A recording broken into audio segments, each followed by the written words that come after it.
ಸೊಸೆ ತನ್ನ ಗಂಡನ್ ಜುಟ್ಟಿಡ್ಕೊಂಡು ಕೂತವಳೆ. ಅವನು ಅಷ್ಟೇ ಗೊಂಬೆ ತರ ಅವಳ ಆಡಿಸ್ದಂಗೆ ಆಡ್ಕೊಂಡ್ ಕೂತವನೆ. ಅದಕ್ಕೆ ನಿನಗ್ ಪತ್ರಿಕೆ ಕೊಡ್ಬೇಕು ಅಂತ ನಿನ್ ಮಗನ್ಗೆ ಅನಿಸ್ಲಿಲ್ಲ. ಅವ್ರಿಬ್ರು ಕೂಡ ಗೊತ್ತಾಗಿ ಕಣಯ್ಯ, ಅವ್ರ ಸವಾಸನೆ ಬೇಡ ಅಂತ ನಾ ಹೇಳ್ತಿದ್ದು. ಆ ಏನು ಗತಿ ಇಲ್ದೇನೆ ನಿನ್ ಸೊಸೆ ಅಷ್ಟೆಲ್ಲ ಆಡದ್ಲು. ಈಗ ದುಡ್ಡು ಕಾಸು ಕಾರು ಬಂಗ್ಲೆ ಎಲ್ಲ ಐತೆ, ಈಗ ಹಿಡಿದು ನಿಲ್ಸಕ್ಕಾಯ್ತದ ಅವಳ? ಇನ್ಮೇಲೆ ಅವಳು ನಮ್ಮನ್ನ ಮನುಷ್ಯರು ಅಂತಾನು ನೋಡೋದಿಲ್ಲ. ನೀ ಯಾರಯ್ಯ? ಕೇವಲ ಅಮಾದಿಯತ್ತ ಕೆಲಸ ಮಾಡೋನು. ಇನ್ ನಾನು ಈ ಮನೆ ಕೆಲಸ ಮಾಡ್ಕೊಂಡು ಬಿದ್ದಿರೋಳು. ಇವನ್ ಯಾರು? ಅವ್ರ ಹತ್ರ ಕೈ ಒಡ್ಡಿ ಸಂಬಳ ತಗೊಳ್ಳೋನು. ನಮಗ್ ಗೌರವ ಕೊಡ್ಬೇಕು ಅಂತ ಅವ್ರಿಗನ್ಸುತ್ತ? ನೀನೇ ಹೇಳು. ನಮ್ಗೂ ಮನೆ ಕಾರು ಆಸ್ತಿ ಅಂತಸ್ತು ದುಡ್ಡು ಕಾಸು ಇದ್ದಿದ್ರೆ ಹಳೆದನ್ನೆಲ್ಲ ಮರ್ತು ನಮ್ಮನೆ ಗಂಟನು ಕಾರ್ ತಂದು ಪತ್ರಿಕೆ ಕೊಟ್ಟು ಗ್ರೂಪ್ ಪ್ರವೇಶ ಕರೆದಿರೋರು. ಅತ್ತೆ, ಭಾವ ಅಂತವ್ರಲ್ಲ. ಅವ್ರು ಖಂಡಿತವಾಗ್ಲೂ ನಮ್ಮನ್ನೆಲ್ಲ ಗೃಹ ಪ್ರವೇಶ ಕರೆದೇ ಕರೀತಾರೆ. ಹೌದಮ್ಮ, ರೇವತಿ ಹೇಳ್ತಾ ಇರೋದು ಕರೆಕ್ಟ್. ನಾನು ಎಷ್ಟೇ ತಪ್ಪು ಮಾಡಿದ್ರು ನನ್ನನ್ನ ಕರೆದು ಕೆಲಸ ಕೊಡ್ಲಿಲ್ವಾ? ಅವ್ರಿಗೆ ನನ್ನ ಮೇಲೆ ದ್ವೇಷ ಇದ್ದಿದ್ರೆ ನನಗೆ ಕೆಲಸ ಕೊಡ್ತಾ ಇದ್ರಾ? ಮುಟ್ಟಾಳ ಕಣೋ ನೀನು. ಅವ್ರೇ ನಿನ್ನ ಸುಮ್ನೆ ಕರೆದು ಕೆಲಸ ಕೊಟ್ಟಿಲ್ಲ. ನಿನ್ ಜೀವನ ಪಣಕ್ಕಿಟ್ಟು ಅವ್ರ ಮಗುನ ಕಾಪಾಡ್ದಿಲ್ಲ, ಅದಕ್ಕೆ ಕರೆದು ಕೆಲಸ ಕೊಟ್ಟಿದ್ದು. ಅದು ನಂದಿನಿ ಹೇಳಿದ್ಲು ಅಂತ. ಅಮ್ಮ, ಹಾಗೆಲ್ಲ ಏನು ಇಲ್ಲಮ್ಮ. ಅವರು ನಿಜವಾಗ್ಲೂ ಬದಲಾಗಿದ್ದಾರೆ. ಅವ್ರು ಬದಲಾಗಿದ್ರೆ ನನ್ನ ಮನೆ ಗಂಟನು ಬಂದು ಪತ್ರಿಕೆ ಕೊಟ್ಟು ಕರೆದಿರೋರು. ಯಾಕೆ ಕರೀಲಿಲ್ಲ ಹೇಳು? ಅದೇ ಅಪ್ಪ ನನಗೂ ನೋವಾಗ್ತಾ ಇರೋದು. ಅಕ್ಕಪಕ್ಕದವರೆಲ್ಲ ನಿಮ್ಮಣ್ಣ ದೊಡ್ಡ ಬಂಗ್ಲೆ ಕಟ್ಟಿ ಗೃಹ ಪ್ರವೇಶ ಮಾಡ್ತಾ ಇದ್ದಾನೆ, ಯಾಕೆ ನಿಮ್ಮನ್ನ ಕರೀಲಿಲ್ವಾ ಅಂತ ನನ್ನ ಕೇಳಿದಾಗ ನನ್ನ ಜೀವನೇ ಹೋದಂಗಾಯ್ತಪ್ಪ. ಅಪ್ಪ, ಅಣ್ಣ ಖಂಡಿತ ನಮ್ಮನ್ನ ಕರೀತಾರಪ್ಪ. ಬಾಯಿ ಮುಚ್ಕೊಂಡು ನಿಂತ್ಕಂತೀಯ ಸಾಕು. ಅಲ್ಲ ಕಣಯ್ಯ, ನೀನ್ ತಾನೇ ಮಾತ್ಗೂ ನನ್ ಮಗ ಒಳ್ಳೆವನು, ನನ್ ಸೊಸೆ ಚಿಂದಂತವಳು ಅಂತ ಹೇಳ್ಕತಿದ್ದು. ಆ ಚಿಂದಂತ ಸೊಸೆನೆ ಬಿಟ್ಟಾಕು. ನಿನ್ ಮಗ ಒಳ್ಳೆವನ್ ತಾನೆ? ನಾನೇನೋ ಅವ್ರಿಗೆ ಬೇಡವಾದವಳು. ನೀನೇನೇ ಅನ್ಯಾಯ ಮಾಡಿದೆ ಅವ್ರಿಗೆ. ನಿನಗ್ ಫೋನ್ ಮಾಡೋದ್ರ ವಿಷಯ ತಿಳಿಸ್ಬೋದಾಗಿತ್ತಲ್ಲ. ಅದಕ್ಕೂ ಯೋಗ್ಯತೆ ಇಲ್ವಾ?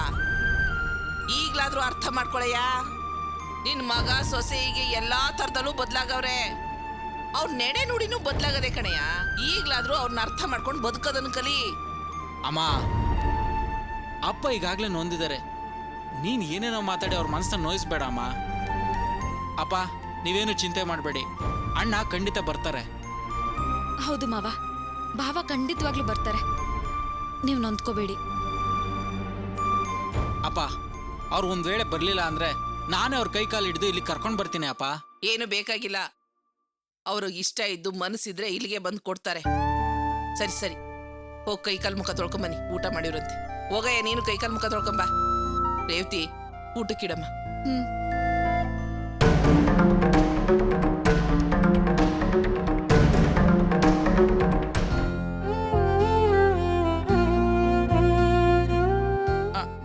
ಏನ್ ರೇವತಿ ಆಗ ನೋಡ್ತಾ ಇದ್ಯಾ?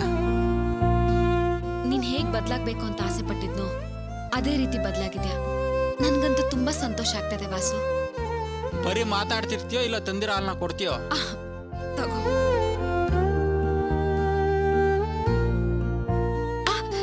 ಅಯ್ಯೋ, ಏನಿದು ವಾಸು? ಒಳಗಡೆ ಸಾಕಷ್ಟು ಕೆಲ್ಸಗಳಿದೆ. ಆ ಕೆಲ್ಸನ ಆಮೇಲೆ ಮಾಡಿದ್ರಾಯ್ತು, ಮೊದ್ಲು ಕೂತ್ಕೋ. ಇಲ್ಲ ವಾಸು, ಬಿಡು. ರೇವತಿ, ಅಮ್ಮ ರೇವತಿ, ಮತ್ತೆ ಕರೀತಾ ಇದಾರೆ, ಬಿಡು. ವಾಸು, ಏನೇನೋ ಡ್ರಾಮಾ ಮಾಡಿ ರೇವತಿನ ಒಪ್ಪಿಸ್ಬಿಟ್ಟೆ. ಕಿಲಾಡಿ ಅಂದ್ರೆ ನೀನೇ ಕಣ.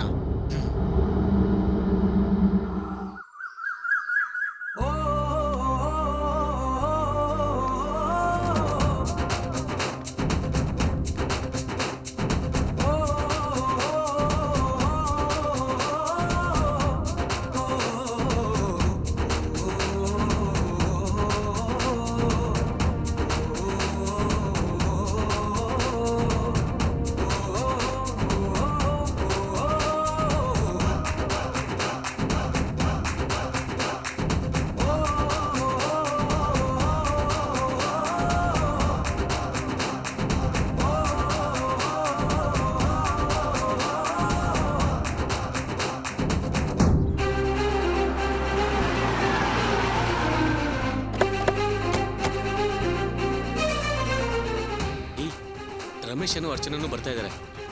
ಇನ್ನಲ್ಲಿ ಎತ್ತಿಡು ಬೇಗ. ಬಾರಪ್ಪ ರಮೇಶ. ಬಾ ಅರ್ಚನಾ. ಚೆನ್ನಾಗಿದ್ದೀನ ಶಿವ? ಚೆನ್ನಾಗಿದ್ದೀನಿ ರಮೇಶ. ನೀನ್ ಒಳಗಡೆ ನಡಿ. ಬಂದೆ. ಇರೋ, ಎಲ್ಲ ಹೋಗ್ತೀನಿ. ಇರೋ.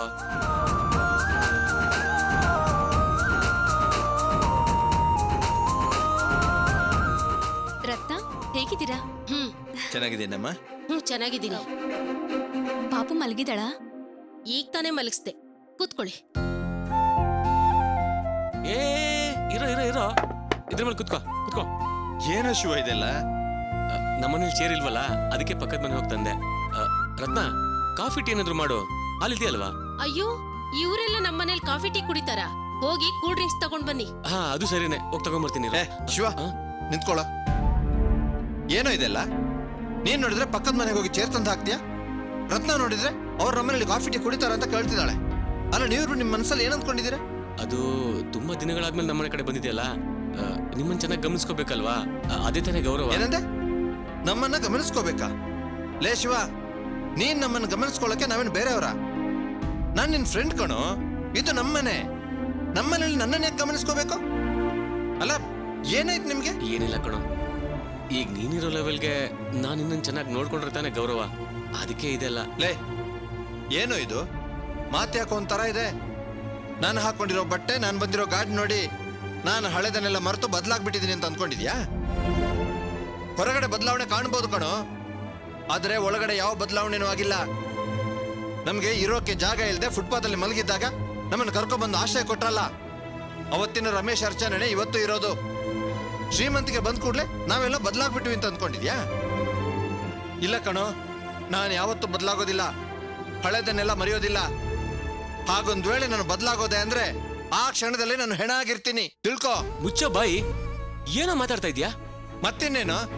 ನೀನ್ ನೋಡಿದ್ರೆ ಪಕ್ಕದ ಮೇಲೆ ಚೇರ್ ತಂದು ಹಾಕ್ತೀಯ, ಅವಳು ನೋಡಿದ್ರೆ ಅವ್ರ ನಮ್ಮಲ್ಲಿ ಕಾಫಿ ಟೀ ಕುಡಿತಾರ, ಕೂಲ್ ಡ್ರಿಂಕ್ಸ್ ತಗೊಂಬನ್ನಿ ಅಂತ ಹೇಳ್ತಾಳೆ. ಮನ್ಸಿಗೆ ಎಷ್ಟು ನೋವಾಗ್ತಿದೆ ಗೊತ್ತಾ?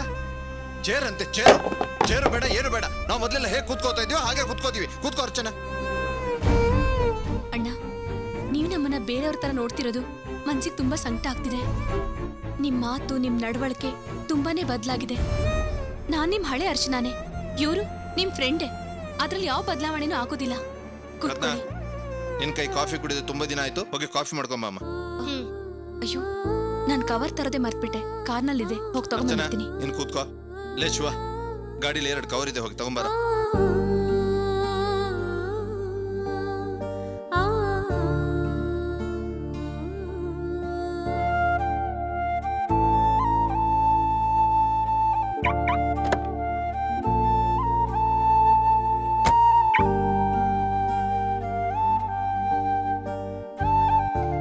ಕೊಡೋ.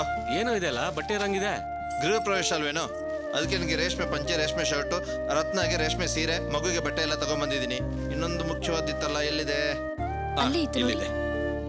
ಅರ್ಚನಾ, ಇದನ್ನ ನೀನೇ ನಿನ್ನ ಕೈಯಾರೆ ಮಗುಗೆ ಹಾಕು. ಹೋಗೋ, ಮಗಳನ್ನ ಕರ್ಕೊಂಬ. ಏನೋ ಇದೆಲ್ಲ? ಹೇಳ್ತೀನಿ, ಹೋಗಿ ಕರ್ಕೊಂಬಾರೋ. ಹೋಗಿ ಅಣ್ಣ, ಮಗುನ್ ಕರ್ಕೊಂಡ್ ಬನ್ನಿ. ಹಾಯ್ ಪಾಪು, ಯಾರು ಬಂದಿದ್ದಾರೆ ನೋಡು. ಪಾಪು, ಕೊಡಿ. ಎಷ್ಟು ಮುದ್ದಾಗಿದ್ದಾಳೆ. ಈಗ ಈ ಚೇನು ಕಳೆ ಬಂತು. ಏನು ಹಾಗೆ ನೋಡ್ತಾ ಇದೀಯಾ? ನೀನೇನೋ ನನ್ನ ಫ್ರೆಂಡ್ ಕಣೋ, ನೀನ್ ನನಗೆ ಏನ್ ಬೇಕಾದ್ರೂ ಸಹಾಯ ಮಾಡು. ಆದ್ರೆ ರತ್ನ ಯಾರು? ಅವತ್ತು ನಾವು ಕಷ್ಟ ಅಂತ ಬಂದಾಗ ಅವಳ ಕತ್ತಲ್ಲಿದ್ದ, ಕೈಯಲ್ಲಿದ್ದ ಚಿನ್ನ, ಕಿವಿಯಲ್ಲಿದ್ದ ಓಲೆ ಎಲ್ಲ ಬಿಚ್ಚಿಕೊಟ್ಲಲ್ಲ, ಅಂತ ಒಳ್ಳೆ ಮನಸ್ಸು ಯಾರಿಗಿರುತ್ತೋ ಅಂತ ಮನಸ್ಸಿನ ಮುಂದೆ ಇದೆಲ್ಲ ಏನೂ ಅಲ್ಲ. ಅಳ್ಬಾರ್ದು ಅಳ್ಬಾರ್ದು. ಕಾಫಿ ತಗೊಳ್ಳಿ. 1 ನಿಮಿಷ, ಕಾಫಿ ಆಮೇಲೆ ಕುಡಿಯೋಣ. ಕೊಡಿಲಿ. ರತ್ನ, ನಿನಗೆ ರೇಷ್ಮೆ ಸೀರೆ ತಂದಿದ್ದೀನಿ. ಗೃಹ ಪ್ರವೇಶಕ್ಕೆ ಬರುವಾಗ ಇದನ್ನ ಉಟ್ಕೊಂಡ್ ಬರ್ಬೇಕು. ತಗೋಮ್ಮ, ನಿನ್ನ ಅಣ್ಣ ಹೇಳ್ತಾ ಇದ್ದೀನಿ, ತಗೋ. ಬಣ್ಣ ಏನಾದ್ರೂ ಇಷ್ಟ ಇಲ್ಲ ಅಂದ್ರೆ ಬದಲಾಯಿಸ್ಬೋದು. ಶಿವ, ತಗೋ, ನಿನಗೆ ರೇಷ್ಮೆ ಪಂಚೆ, ರೇಷ್ಮೆ ಶರ್ಟು, ಇದು ಮಗು ಬಟ್ಟೆ. ಈಗ ಕಾಫಿ ಕುಡಿಬಹುದು, ತಗೋ. ರತ್ನ, ಬರ್ತೀನಮ್ಮ. ಬರ್ತೀನಿ ರತ್ನ. ಸರಿ ಕಣ, ಬರ್ತೀನಿ. ಸರಿಮ್ಮ.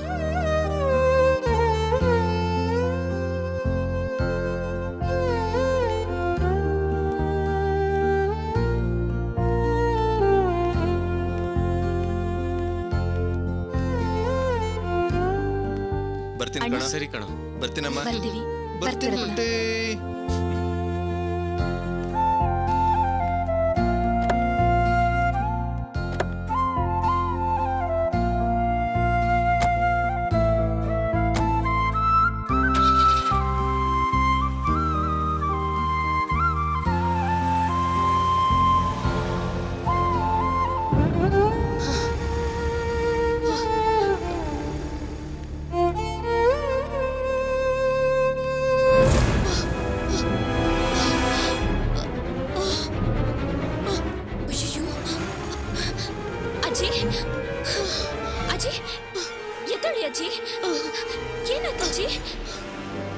ಕೂತ್ಕೊಳ್ಳಿ. ಏನಾಯ್ತು ನಿಮ್ಗೆ? ಏನಾಯ್ತು? ಅಜ್ಜಿ ಸುಸ್ತಾಗ್ತಿದೆ ಕಣಮ್ಮ. ಈ ಕಡೆಯಿಂದ ಬರ್ತಿದ್ದೆ, ಬಿದ್ಬಿಟ್ಟೆ. ನಿಮ್ ಮನೆ ಎಲ್ಲಿ ಅಜ್ಜಿ? ಇಲ್ಲೇ ಪಕ್ಕದ ರಸ್ತೆಲಿ ಕಣಮ್ಮ. ಸೊಸೈಟಿಯವರು ಸೀಮೆಣ್ಣೆ ಕೊಡ್ತೀನಿ ಅಂತ ಹೇಳಿ ಸರಿ, ಎದ್ದೇಳಿ. ಬರೋಣ ಅಂತ ಬನ್ನಿ, ಹೋಗಿದ್ದೆ. ನಾನ್ ನಿಮ್ಮನ್ನ ಮನೆವರೆಗೂ ಬಿಡ್ತೀನಿ. ಬನ್ನಿ ಬನ್ನಿ, ಎದ್ದೇಳಿ. ನಿಧಾನ.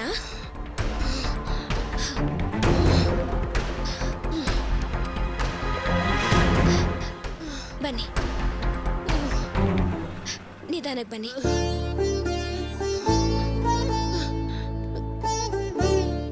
ಬನ್ನಿ ಕೂತ್ಕೊಳ್ಳಿ. ನೀವು ಮೊದಲು ತಿಂಡಿ ತಿನ್ನಿ. ಆಯ್ತಮ್ಮ. ಯಾವ ಮಹಾತಾಯಿ ಹೆತ್ ಮಗಳು ನೀನು. ಆ ದೇವ್ರು ನಿನಗೆ ಒಳ್ಳೇದ್ ಮಾಡ್ಲಿ. ನನಗೊಂದೊಂದ್ಸಲ ಹೀಗೆ ಸುಸ್ತಾಗುತ್ತೆ, ಆಮೇಲೆ ಸರಿ ಹೋಗುತ್ತೆ. ಈಗ ನಾನು ಆರಾಮಾಗಿದ್ದೀನವ. ನೀವು ಮಾತ್ರೆ ಏನಾದ್ರೂ ತಗೋತಿದ್ದೀರಾ? ತಗೊಂಡಿದ್ದೀನಿ ಕಣವ. ಸಕ್ಕರೆ ಕಾಯಿಲೆ ಸ್ವಲ್ಪ ಮಾತ್ರೆ ಆಗೋಗಿದೆ. ನನ್ ಮಗಳು ತಂದ್ಕೊಡ್ತೀನಿ ಅಂತ ಹೇಳಿದಾಳೆ. ಮಾತ್ರೆ ತಪ್ಪಿಸ್ಬಾರ್ದು ಅಜ್ಜಿ. ಏನ್ ಮಾಡೋದವ, ಒಂದೊಂದ್ಸಲ ಹೀಗಾಯ್ತದೆ. ನೋಡವ, ಆ ನವೀನ ಇಲ್ಲೇ ಫೋನ್ ಬಿಟ್ಟು ಹೋಗವನೆ. ಅದೇನಂತ ಹೊಸಿ ನೋಡವ.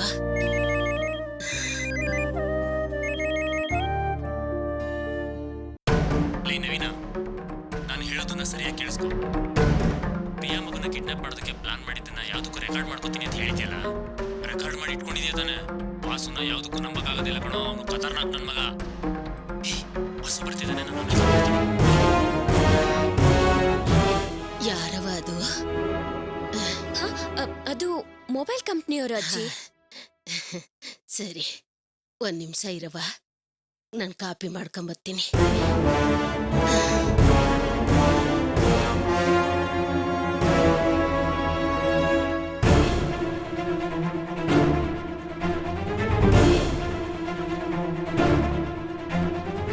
ಟೈಮ್ ನೋಡ್ಕೊಂಡು ಪ್ರಿಯ ಮಗುನ ಕಿಡ್ನಾಪ್ ಮಾಡೋಣ. ಈ ವಿಷಯ ರಮೇಶಂಗೆ ಗೊತ್ತಾಗೇ ಆಗುತ್ತೆ. ರಮೇಶಂಗೂ ಅರ್ಚನಂಗೂ ಮಗು ಅಂದ್ರೆ ಪ್ರಾಣ. ಅದಕ್ಕೋಸ್ಕರ ಅವನು ಎಷ್ಟು ದುಡ್ಡು ಬೇಕಾದ್ರೂ ಖರ್ಚು ಮಾಡ್ತಾನೆ. ಈಗ ಅವನ ಹತ್ರ ಬೇಜಾನ್ ದುಡ್ಡಿದೆ. ಫೋನ್ ಮಾಡಿ 10 ಲಕ್ಷ ರೂಪಾಯಿನ ಡಿಮ್ಯಾಂಡ್ ಮಾಡೋಣ. ಅದನ್ನ ಅವನು ಕೊಟ್ಟೆ ಕೊಡ್ತಾನೆ. ಅದನ್ನ ನಾವೆಲ್ಲ ಹಂಚ್ಕೊಳ್ಳೋಣ, ಓಕೆನಾ? ವಾಸು, ನೀನ್ ಹೇಳೋದೇನೋ ಚೆನ್ನಾಗಿದೆ ಕಣೋ, ಆದ್ರೆ ನಾವೇನಾದ್ರು ಸಿಕ್ಕಾಕೊಂಡ್ರೆ ಜೈಲ್ ಕಂಬಿ ಇಡ್ಸ್ಬೇಕಿಲ್ಲೋ? ಲೇ, ಯಾಕೋ ಭಯ ಪಡ್ಕೊಂಡು ಸಾಯ್ತೀಯ? ಹಾಗೇನು ಆಗಲ್ಲ. ನಾನು ಹೇಳ್ದಾಗೆ ನೀವೆಲ್ಲ ಕೆಲಸ ಮಾಡಿ, ಏನು ತೊಂದರೆ ಆಗೋದಿಲ್ಲ. ನಂಗೆ ಯಾಕೋ ಭಯ ಆಗ್ತಿದೆ ಕಣೋ. ಲೇ, ಭಯ ಪಡ್ಕೊಂಡ್ರೆ ಬದುಕಕ್ಕಾಗಲ್ಲ ಕಣೋ. ನೋಡ್ರೋ, ನಾವ್ಯಾರು ಶ್ರೀಮಂತರಲ್ಲ. ನಿಯತ್ತಿಂದ ಕೆಲಸ ಮಾಡೋಣ ಅಂದ್ರೆ ನಮ್ಗೆ ಯಾರಿಗೂ ಕೆಲಸ ಇಲ್ಲ. ನಾವು ಇಂಥ ದಾರಿಲಿ ಹೋಗಿ ದುಡ್ಡನ್ನ ಸಂಪಾದನೆ ಮಾಡಬೇಕು. ಅದಕ್ಕೀಗ ದಾರಿ ಸಿಕ್ಕಿದೆ, ಅದೇ ದಾರಿಲಿ ಹೋಗೋಣ. ಏನಂತೀರಾ? ಸರಿ ಕಣ ವಾಸು, ನಾನಂತೂ ರೆಡಿ ಕಣೋ. ಗುಡ್, ನಾನು ರೆಡಿ ಕಣೋ. ನಾನಿರೋ ಪರಿಸ್ಥಿತಿಲಿ ಇದನ್ನ ಒಪ್ಕೋತೀನಿ ಕಣ. ಯಾಕಂದ್ರೆ ನಮ್ಮ ಅಕ್ಕನ್ಗವ್ರ ಗಂಡನ ಮನೇಲಿ ತುಂಬಾ ಹಿಂಸೆ ಕೊಡ್ತಿದಾರಂತೆ ಕಣೋ. ನಮ್ಮ ಅಕ್ಕ 1 ಲಕ್ಷ ರೂಪಾಯಿ ತಗೊಂಡೋದ್ರೆ ಆ ಮನೇಲಿ ಇರ್ಬೋದು, ಇಲ್ಲಾಂದ್ರೆ ಮನೆಯಿಂದ ಹೊರಗೆ ತಳ್ಬಿಡ್ತಾರಂತೆ. ಹಂಗೇನಾರು ಆದ್ರೆ ನಮ್ಮ ಅಕ್ಕ ಜೀವ ಸಹಿತ ಬದುಕಿರಲ್ಲ.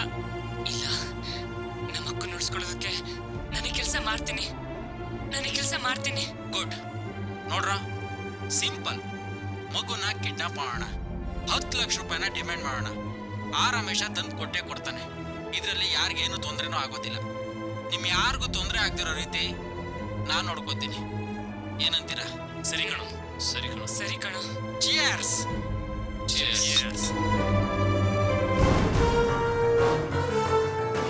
ಈ ವಾಸು ನಿನ್ನ ಸುಮ್ಮನೆ ಬಿಡೋದಿಲ್ಲ ಕಣೋ. ನೋಡ್ತಾ ಇರು ಏನ್ ಮಾಡ್ತೀನಿ ಅಂತ. ಮೇಡಮ್, ನಾವು ಆರ್ಡರ್ ಕೊಟ್ಟಿದ್ವಲ್ಲ, ಅಷ್ಟು ರೆಡಿ ಆಗಿದೆ ಮೇಡಮ್. ಎಲ್ರಿಗೂ ಡಿಸ್ಟ್ರಿಬ್ಯೂಟ್ ಮಾಡ್ಬೇಕಷ್ಟೇ. ಹೌದು, ಏನಿದೆಲ್ಲ ವಾಸು? ಏನ್ ಮೇಡಮ್, ಎಲ್ಲ ಮರ್ತ್ಬಿಟ್ರಾ? ಸರ್ ಮನೆ ಗೃಹ ಪ್ರವೇಶಕ್ಕೆ ಸ್ಟಾಫ್ಗೆಲ್ಲ ಡ್ರೆಸ್ ಕೊಡ್ಬೇಕು ಅಂತ ನೀವೇ ಆರ್ಡರ್ ಮಾಡಿದ್ರಲ್ಲ ಮೇಡಮ್. ಎಲ್ಲ ಸರಿಯಾಗಿದೆಯಾ ಅಂತ ಚೆಕ್ ಮಾಡ್ಕೊಳ್ಳಿ. ಹಾ ಹೌದೌದು, ಖಂಡಿತ ತಪ್ಪದೆ ಬರಬೇಕು. Excuse me sir. Yes, commit.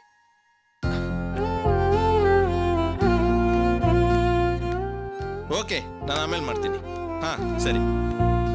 Ramesh, ಗೃಹ ಪ್ರವೇಶದ ಕೆಲಸದಲ್ಲಿ ನೀನ್ ತುಂಬಾ ಬ್ಯುಸಿ ಇರ್ತೀಯ, ಆಮೇಲೆ ಕೈಗೆ ಸಿಗಲ್ಲ.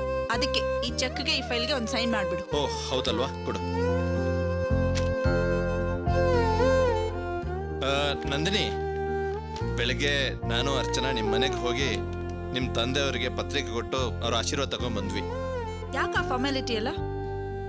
ಅಯ್ಯೋ, ಏನ್ ಹೀಗೆ ಮಾತಾಡ್ತಾ ಇದೀಯಾ? ನಿಮ್ಮಪ್ಪ ನನಗೆ ದೇವ್ರ ಸಮಾನ, ಅವರಿಗೆ ನಾನು ಕೊಡ್ಬೇಕಾಗಿರೋ ಗೌರವ ಕೊಡ್ಲೇಬೇಕು. ಹಾ, ಆಮೇಲೆ ಇನ್ನೊಂದು ವಿಷಯ, ನಿಮ್ಮ ಅಪ್ಪನಿಗೆ ಮಾತ್ರ ಪತ್ರಿಕೆ ಕೊಟ್ಟಿದ್ದೀನಿ, ನಿನಗೆ ಕೊಡ್ಲಿಲ್ಲ ಅಂತ ಕೋಪ ಮಾಡ್ಕೋಬೇಡ. ಬೇಕಾದ್ರೆ ಹೇಳು, ನಿನಗೂ ಒಂದು ಪತ್ರಿಕೆ ಕೊಟ್ಬಿಡ್ತೀನಿ ಈಗ್ಲೇ. ತುಂಬಾ ಮುತುವರ್ಜಿ ವಹಿಸಿ ಅಲ್ಲೇ ನಿಂತು ಮನೆ ಕಟ್ಸಿರೋಳೆ ನಾನು. ನನ್ನ ಮನೆ ಗೃಹ ಪ್ರವೇಶಕ್ಕೆ ನನಗೆ ಪತ್ರಿಕೆ ಕೊಡ್ತೀಯ ನೀನು? ತುಂಬಾ ಸಂತೋಷ. ನಮ್ ಶಿವರತ್ನ ಕೋಪ ಮಾಡ್ಕೊಂಡ ಹಾಗೆ ನೀನು ಎಲ್ಲಾದ್ರೂ ಕೋಪ ಮಾಡ್ಕೋತೀನೋ ಅಂತ ಅನ್ಕೊಂಡೆ. ಹೌದು, ಬೇರೆ ಏನಾದ್ರೂ ಕೆಲಸ ಇದೆಯಾ? ಯಾಕೆಂದ್ರೆ ನಾನು ಇನ್ನೂ 2-3 ಕಡೆ ಹೋಗಿ ಪತ್ರಿಕೆ ಕೊಟ್ಟು ಬರ್ಬೇಕು. ಒಂದು ಮುಖ್ಯವಾದ ಕೆಲಸ ಇದೆ, ಸ್ವಲ್ಪ ಹೊರಗಡೆ ಬಾ. ಮುಖ್ಯವಾದ ಕೆಲಸನಾ? ಏನದು? ಬಾ, ಹೇಳ್ತೀನಿ.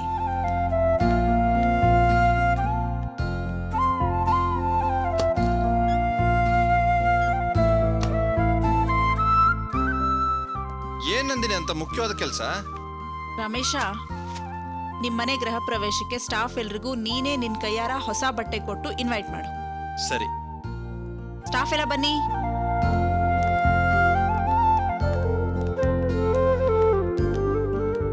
ನಾಡಿದ್ದು ನಮ್ಮನೆ ಗೃಹ ಪ್ರವೇಶ, ಎಲ್ಲರೂ ಕುಟುಂಬ ಸಮೇತರಾಗಿ ಬರ್ಬೇಕು. ಕೊಡು. ಮನೆಯವ್ರನ್ನೆಲ್ಲರೂ ಕರ್ಕೊಂಡ್ ಬರ್ಬೇಕು. ನೀನು ಅಷ್ಟೇಪ್ಪ, ಮಿಸ್ ಮಾಡಬೇಡ. ಹೆಂಡ್ತಿನ ಸರಿ ಸ್ವಲ್ಪ ಯಾರ್ದು ಮಿಸ್ ಆಗಬಾರ್ದು. ಬನ್ರಿ, ತಗೊಳ್ಳಿ, ಎಲ್ಲರನ್ನು ಕರ್ಕೊಂಡ್ ಬನ್ನಿ. ಅಪ್ಪ ಅಮ್ಮನೆಲ್ಲ. Thank you sir. Thank you sir. ಎಲ್ಲರೂ ಬರ್ಬೇಕು. Thank you sir. ನಂದಿನಿ, ಎಲ್ರಿಗೂ ಕೊಟ್ಟಾಯ್ತಲ್ಲ, ಇನ್ನೂ ಒಂದು ಉಳಿದಿದೆ, ಯಾರಿಗೆ ಕೊಡ್ಬೇಕು? ಸರ್, ವಾಸು ಸಾರಿ ಕೊಡ್ಬೇಕು ಸರ್.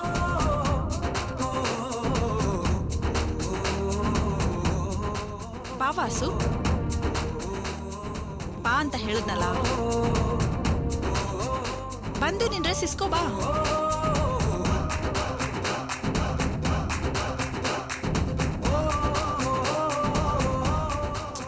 ವಾಸು, ಬಾ.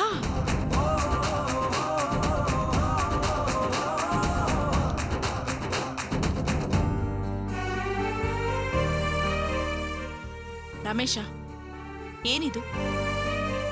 ಬೇರೆಯವ್ರಿಗೆಲ್ಲ ಡ್ರೆಸ್ ಕೊಡೋವಾಗ ಕುಟುಂಬ ಸಮೇತರಾಗಿ ಬನ್ನಿ ಅಂತ ಕರೆದೆ, ಆದ್ರೆ ವಾಸುಗ್ ಮಾತ್ರ ಬಟ್ಟೆ ಕೊಟ್ಟು ಏನೂ ಹೇಳ್ದೆ ಹೋಗ್ತಿದೆಯಲ್ಲ. ವಾಸನ್ ಕರೆಯೋದಿಲ್ವಾ? ಅದ್ರಲ್ಲೇನ್ ಸಂಕೋಚ? ಸ್ಟಾಫ್ ಎಲ್ಲ ಸ್ವಲ್ಪ ದಿನಗಳಿಂದ ಮಾತ್ರ ನಿನಗೆ ಗೊತ್ತು, ಆದ್ರೂ ಅವ್ರನ್ನ ಸಂತೋಷದಿಂದ ಕರೆದೆ. ವಾಸು ನಿನ್ ತಮ್ಮ ತಾನೆ, ಅವನು ಕರಿ. ಬೇಡ, ಬಿಟ್ಬಿಡಿ ಮೇಡಮ್. ಇಂಥ ಪರಿಸ್ಥಿತಿ ಬರುತ್ತೆ ಅಂತಾನೆ ನಾನು ಡ್ರೆಸ್ ಇಸ್ಕೊಳ್ಳೋದಕ್ಕೆ ಬರಲಿಲ್ಲ. ಏನಿದು ರಮೇಶ, ಆಫೀಸಲ್ಲಿ ಎಲ್ರನ್ನೂ ಕರೆದ ಹಾಗೆ ವಾಸುನು ಕೂಡ ನೀನ್ ಕರಿಬೇಕು ಅಲ್ವಾ? ಅಟ್ಲೀಸ್ಟ್ ಇವನ್ನ ಆಫೀಸ್ ಸ್ಟಾಫ್ ಅಂತನಾದ್ರೂ ತಿಳ್ಕೊಂಡು ಕುಟುಂಬ ಸಮೇತ ಬನ್ನಿ ಅಂತ ಕರಿ ರಮೇಶ. ಇದು ನಾನು ನಿರ್ಧಾರ ಮಾಡೋ ವಿಷಯ ಅಲ್ಲ, ಅರ್ಚನಾ ನಿರ್ಧಾರ ಮಾಡಬೇಕಾಗಿರೋ ವಿಷಯ. ನನ್ಗೇನೋ ಇದು ಸರಿ ಅನಿಸ್ತಿಲ್ಲ ರಮೇಶ. ನೀನ್ ಕಷ್ಟಪಟ್ಟು ಸಂಪಾದನೆ ಮಾಡಿ ಮನೆ ಕಟ್ಸಿ ಈ ಗೃಹ ಪ್ರವೇಶ ಮಾಡ್ತಿದೀಯ. ಇಂಥ ಸಂತೋಷದ ಸಮಾರಂಭದಲ್ಲಿ ಭಾಗಿಯಾಗಬೇಕು ಅಂತ ವಾಸುಗ್ ಆಸೆ ಇರಲ್ವಾ? ಅಥವಾ ನಿಮ್ಮ ಅಪ್ಪ ಅಮ್ಮನ್ಗೆ ಆಸೆ ಇರಲ್ವಾ? ಅವ್ರನ್ನ ದೂರ ಇಡೋದು ಯಾವ ರೀತಿ ನ್ಯಾಯ? ನಂದಿನಿ, ನೀನೇನೇನೋ ಮಾತಾಡಿ ನನ್ನ ಒತ್ತಡದ ಸಿಕ್ಕಾಕ್ಸ್ಬೇಡ. ಈ ವಿಷಯದಲ್ಲಿ ಅರ್ಚನಾನ ಬಿಟ್ಟು ನಾನು ಯಾವ ನಿರ್ಧಾರನೂ ತಗೊಳಕ್ಕಾಗೋದಿಲ್ಲ. ನನಗೆ ಅರ್ಥ ಆಗ್ತಿಲ್ಲ ರಮೇಶ. ಅವ್ರು ದ್ರೋಹ ಮಾಡಿದ್ದನ್ನೇ ಕಾರಣ ಮಾಡಿಕೊಂಡು ಅವ್ರನ್ನ ದೂರ ಇಡೋದು ಸರಿಯಲ್ಲ. ಅವ್ರು ಮಾಡಿದ ತಪ್ಪಿಗೆ ಪರಿಹಾರ ಮಾಡ್ಕೊಂಡಿದಾರಲ್ಲ. ನಾಳೆ ನಡೆಯೋ ಸಮಾರಂಭಕ್ಕೆ ಅವರೆಲ್ಲ ಬಂದು ಸಂತೋಷದಿಂದ ನಿನಗೆ ಆಶೀರ್ವಾದ ಮಾಡಿ ಹಾರೈಸಿದ್ರೆ ನಿಮ್ ಜೀವನ ಇನ್ನೂ ಚೆನ್ನಾಗಿರುತ್ತೆ ಅಂತ ನನಗನ್ನಿಸ್ತಾ ಇದೆ.